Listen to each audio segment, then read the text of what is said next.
বের হবে না ইঞ্জিনিয়ার, এখান থেকে বের হবে না ডাক্তার, এখান থেকে বের হবে না কোনো লয়ার। ইসলামকে নিয়ে তারা এইরকম খেলাধুলা শুরু করেছে। আপনি বলুন তো আমরা অনুসরণ করব কার? আমাকে কার ইত্তেবা করতে হবে? কার রাস্তায় চলতে গেলে আমরা সঠিক পথটি পাবো? এর জন্য আমরা আজকে এইরকম জায়গা থেকে আমরা সেই রকম সন্তান তৈরি করব। এইরকম আমরা আদর্শবান সন্তান তৈরি করার জন্য আমাকে যদি কোনো পথ খুঁজতে হয়, সেই পথ হচ্ছে আল্লাহর রাসূল সাল্লাল্লাহু আলাইহি সাল্লামের পথ।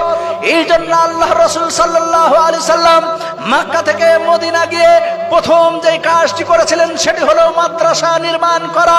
তাই মাদ্রাসা নির্মাণ করেছিলেন।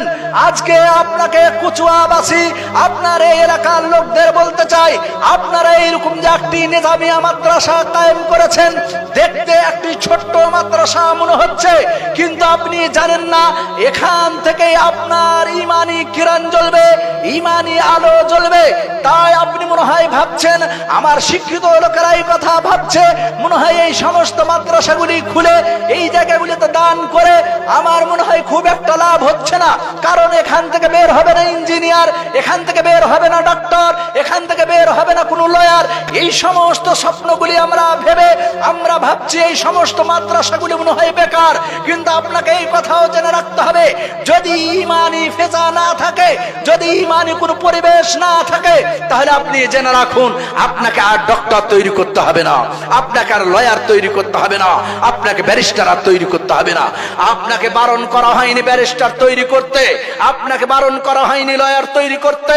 আপনার ছেলেকে এমন ভাবে শিক্ষা দিতে হবে যে শিক্ষায় শিক্ষিত হয়ে আপনার ছেলে, আমার ছেলে আদর্শবান হয়ে রাসূল সাল্লাল্লাহু আলাইহি সাল্লামকে নিজের হিরো মনে করে আল্লাহর রাসূল সাল্লাল্লাহু আলাইহি সাল্লামের পায়ে পা দিয়ে চলতে গেলেই আল্লাহর রাসূল সাল্লাল্লাহু আলাইহি সাল্লাম শুধু একজন দায়ী ছিলেন না, সেই সময় সবথেকে বড় রাজনীতিবিদ ছিলেন।